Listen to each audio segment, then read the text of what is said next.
Good morning.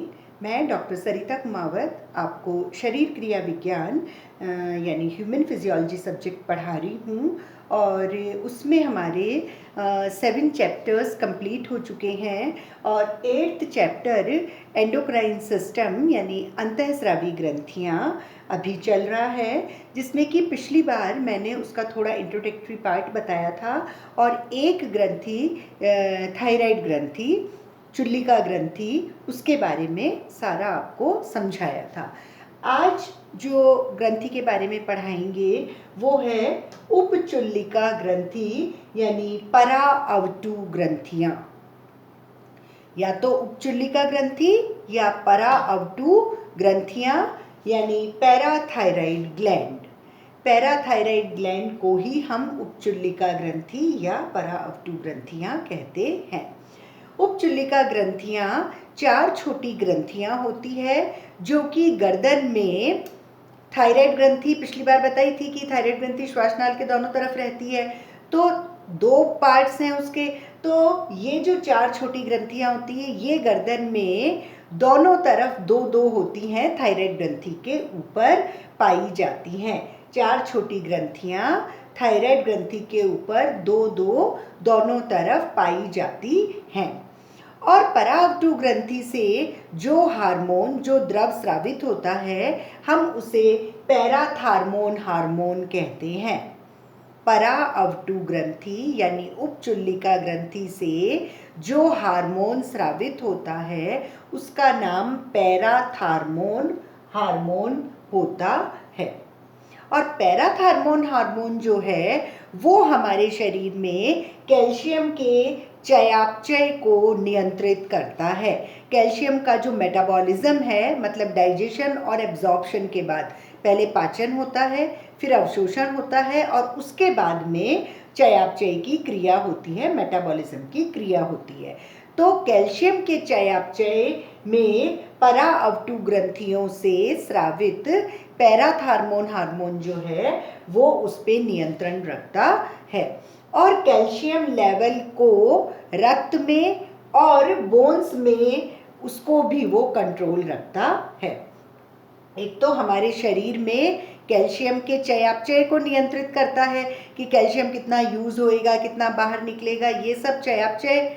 और दूसरा रक्त में और हमारी अस्थियों में कैल्शियम के लेवल को वो मेंटेन करता है। वैसे तो कैल्शियम जो है वो मेनली हमारी हड्डियों में और हमारी मसल्स में, दांत में, इनमें होता है, लेकिन वहाँ से फिर ब्लड में भी आता है, ब्लड से घूम के जहाँ ज़रूरत होती है वहाँ भी होता है और एब्जॉर्ब होने के बाद भी ब्लड से ही जाता है वो। तो ब्लड में भी कुछ लेवल कैल्शियम होता है और अस्थियों में तो होता ही है। तो अस्थियों में यानी बोन्स में और रक्त में कैल्शियम के लेवल को जो मेंटेन करता है, कंट्रोल करता है, वो पराअवटु ग्रंथि से निकला हुआ हार्मोन पैराथार्मोन होता है। अगर पैराथार्मोन हार्मोन कम स्रावित होता है, अगर पैराथार्मोन हार्मोन कम सिक्रीट होता है, कम स्रावित होता है, कम बनता है, तो ऐसी स्थिति को अल्प परावटुता यानी हाइपोपैराथायरॉयडिज्म कहते हैं। जब परावटु ग्रंथि का जो हार्मोन है वो कम निकलेगा तो उसे अल्प परावटुता यानी हाइपोपैराथायरॉयडिज्म कहते हैं। चूंकि ये कैल्शियम के लेवल को मेंटेन करता है, जब पैराथार्मोन हार्मोन बन ही नहीं रहा है तो रक्त का जो कैल्शियम लेवल है वो कम हो जाएगा। रक्त में कैल्शियम का लेवल कम हो जाता है, कैल्शियम का स्तर कम हो जाता है और ऐसी स्थिति को अपतानिका की दशा कहते हैं। अपतानिका की दशा वो होती है जिसमें रक्त का कैल्शियम कम हो गया है। और रक्त का कैल्शियम क्यों कम हुआ? क्योंकि पराअवटु ग्रंथि का पैराथार्मोन हार्मोन नहीं बन पा रहा है। और अपतानिका की दशा जब होती है तो हाथ पैरों में तनाव होता है, पेशी स्फुरण होता है, मिर्गी जैसा होता है। ये जो लक्षण होते हैं ना, हाथ पैर में खिंचाव, मिर्गी जैसा होना, तो वो सब जो है वो अपतानिका की दशा में होता है, जब कैल्शियम का लेवल कम होता है हमारी बॉडी में। लेकिन कैल्शियम की टैबलेट्स या इंजेक्शन या कैसे भी कैल्शियम देके और इन लक्षणों का उपचार किया जा सकता है। ये तो हुआ एक पहलू, अगर कैल्शियम पैराथार्मोन हार्मोन कम सिक्रीट हुआ। अगर पैराथार्मोन हार्मोन अधिक स्रावित होता है, अधिक बनता है, तो हम उसे अति परावटुता यानी हाइपर पैराथायरॉयडिज्म स्थिति कहते हैं। जब कम हुआ तो अल्प परावटुता, और जब ज़्यादा सिक्रीट हो रहा है तो अति परावटुता यानी हाइपर पैराथायरॉयडिज्म। और अति परावटुता जब होती है तो ब्लड के अंदर, रक्त के अंदर कैल्शियम का संतुलन बिगड़ जाता है। रक्त के कैल्शियम लेवल को मेंटेन करता है, ये बोन्स के कैल्शियम लेवल को मेंटेन करता है। तो जब अधिक हो गया पैराथार्मोन हार्मोन तो ब्लड का जो कैल्शियम लेवल है, कैल्शियम का स्तर है, वो उसका संतुलन बिगड़ जाता है। कैसे बिगड़ता है कि जब अति परावटुता है, पैराथार्मोन हार्मोन ज़्यादा बन रहा है, तो उस समय जो हड्डियां होती हैं यानी बोन्स होती हैं, उनमें कैल्शियम होता है, तो वो कैल्शियम निकल कर ब्लड के अंदर आ जाता है। जब पैराथार्मोन हार्मोन ज़्यादा बनता है तो हड्डी के अंदर जो कैल्शियम भरा हुआ है वो निकल के ब्लड के अंदर, रक्त के अंदर आ जाता है, उसमें घुल जाता है, यानी रक्त का लेवल बढ़ा देता है। लेकिन क्या हुआ, अगर बोन्स में से कैल्शियम निकल रहा है तो बोन्स क्या हो जाएगी, अस्थियां क्या हो जाएगी, वीक हो जाएंगी, कमज़ोर हो जाएंगी, खड्डे हो जाएंगे। तो अगर बोन्स का कैल्शियम निकल के रक्त में आ गया तो ऐसी स्थिति को हम विरली भवन यानी रैरिफिकेशन कहते हैं। जब बोन्स का कैल्शियम निकल के रक्त में आ गया तो ऐसी स्थिति को विरली भवन यानी रैरिफिकेशन कहते हैं।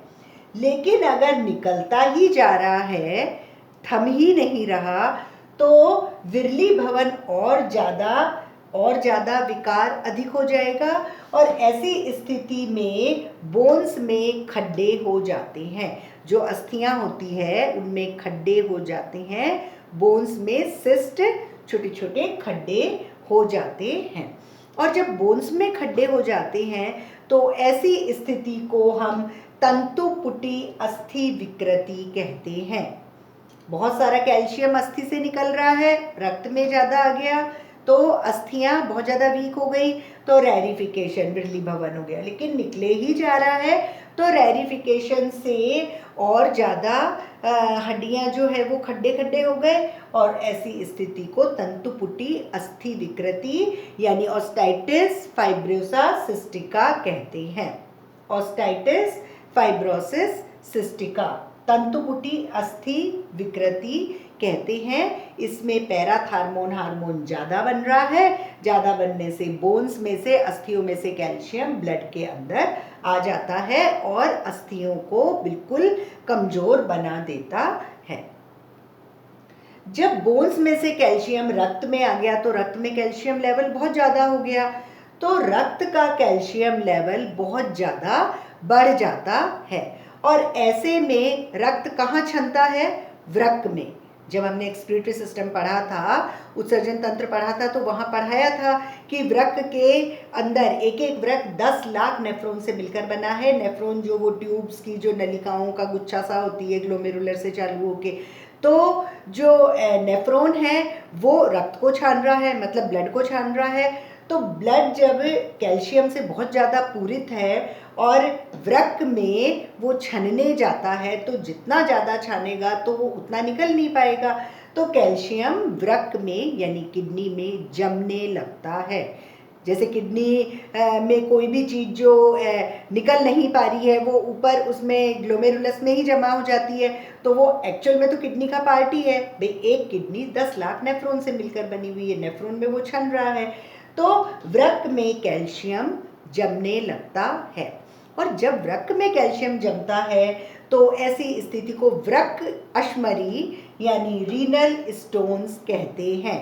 जब किडनी के स्टोन्स होते हैं ना, किडनी में स्टोन होता है, पेट में दर्द होता है, पीठ में दर्द होता है, उल्टी जैसा होता है, तो डॉक्टर कहता है स्टोन हो गया। तो स्टोन किडनी में तब भी हो सकता है, और भी रीज़न होते हैं, लेकिन ये भी एक रीज़न है कि अगर पराअवटु ग्रंथि से निकला हुआ पैराथार्मोन हार्मोन अगर ज़्यादा निकल रहा है तो हड्डियों का कैल्शियम निकल निकल के ब्लड के अंदर आ जाएगा। हड्डियां तो बिल्कुल वीक हो ही जाएंगी, कमज़ोर हो ही जाएंगी, लेकिन ब्लड के अंदर, रक्त के अंदर कैल्शियम का स्तर बहुत ज़्यादा बढ़ जाएगा। और जब कैल्शियम को, रक्त को जब फिल्टर करने के लिए, छानने के लिए वृक्क में यानी किडनी में भेजते हैं, तो किडनी में कैल्शियम एक्स्ट्रा इकट्ठा होता जाता है, जमता जाता है, और ऐसी स्थिति को वृक्क अश्मरी यानी रीनल स्टोन्स कहते हैं। और कई बार इतना जम जाता है कि वृक्कपात हो जाता है, यानी रीनल फेलियर,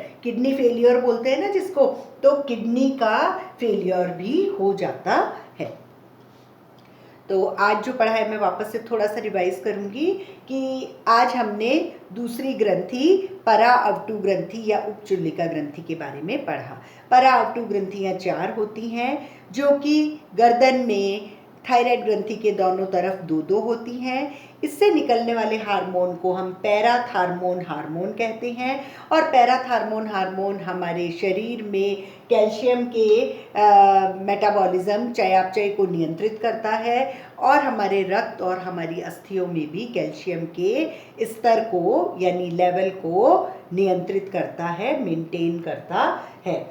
जब पैराथार्मोन हार्मोन कम बनता है, कम स्रावित होता है, तो ऐसी स्थिति को अल्प परावटुता यानी हाइपोपैराथायरॉयडिज्म कहते हैं। और हाइपोपैराथायरॉयडिज्म में रक्त में कैल्शियम का लेवल कम हो जाता है। जब रक्त में कैल्शियम का लेवल कम होता है तो ऐसी स्थिति को अपतानिका की दशा कहते हैं। और अपतानिका की दशा में हाथ पैर में खिंचाव आता है, तनाव होता है, मिर्गी जैसा होता है, पेशी स्फुरण होता है, ट्विचिंग, तो ये सब जो है वो कैल्शियम की कमी के कारण होता है। लेकिन अगर हम कैल्शियम खिला देंगे टैबलेट से, इंजेक्शन से, खाने से, तो ये सारे लक्षण समाप्त हो जाते हैं। और अगर पैराथार्मोन हार्मोन ज़्यादा स्रावित होता है तो ऐसी स्थिति को हाइपर पैराथायरॉयडिज्म, अति परावटुता कहते हैं। जब कम है तो कैल्शियम लेवल कम होगा, लेकिन अगर ज़्यादा सिक्रीट हो रहा है पैराथार्मोन हार्मोन तो कैल्शियम लेवल रक्त का बिगड़ जाता है, अधिक हो जाता है। और अति परावटुता में हड्डियों का जो कैल्शियम है, अस्थियों का जो कैल्शियम है, वो निकल निकल कर रक्त में आ जाता है, रक्त के कैल्शियम लेवल को बढ़ा देता है और अस्थियों के कैल्शियम को कम कर देता है। तो जब अस्थियों का कैल्शियम कम हो जाता है तो ऐसी स्थिति को विरली भवन यानी रेरिफिकेशन कहते हैं। और अगर निकलता ही जाता है कैल्शियम तो अस्थियां में विकार आ जाता है, और जो अस्थियां हैं, जो हड्डियां हैं, उनमें छोटे छोटे खड्डे हो जाते हैं, सिस्ट हो जाती है। और हड्डियों में, अस्थियों में जो छोटे खड्डे हैं, ऐसी स्थिति को ऑस्टाइटिस फाइब्रोसिस सिस्टिका कहते हैं। तंतुपुटी अस्थि विकृति कहते हैं, यानी हड्डियों में जो छोटे खड्डे हैं, जब कैल्शियम निकल गया अस्थि का और रक्त में चला गया तो खड्डे हो गए अस्थियों में और तंतुपुटी अस्थि विकृति रोग हो जाता है। जब अस्थियों से कैल्शियम रक्त में आता है तो रक्त का कैल्शियम लेवल बढ़ जाता है, और रक्त का कैल्शियम लेवल अगर बढ़ा हुआ है और रक्त को छानने के लिए हमेशा किडनी में यानी वृक्क में, गुर्दे में आना पड़ता है। तो जब गुर्दे यानी किडनी और या फिर वृक्क, इसमें जब आ रहा है रक्त, तो छनने के बाद एक्स्ट्रा कैल्शियम वहाँ जमा होने लगता है। जब बहुत अधिक कैल्शियम वृक्क में जमा हो जाता है तो ऐसी स्थिति को वृक्क अश्मरी यानी रीनल स्टोन्स कहते हैं। किडनी के जो स्टोन्स हैं, मतलब जब किडनी स्टोन होता है तो डॉक्टर कहता है कैल्शियम मत खाओ, क्योंकि कैल्शियम तो जमा हो रहा है, कैल्शियम बहुत ज़्यादा हो रहा है, इसलिए जो भी कैल्शियम के हरी पत्तेदार सब्जियां हैं या फिर तिल है या फिर दूध और दूध के प्रोडक्ट्स हैं वो मना कर देते हैं। तो रक्त का कैल्शियम लेवल अगर ज़्यादा हो रहा है और वृक्क में कैल्शियम जमा हो रहा है तो वृक्क अश्मरी यानी रीनल स्टोन्स स्थिति आ जाती है। और भी अधिक होता है तो कई बार किडनी फेलियर यानी वृक्कपात भी हो जाता है। Thank you.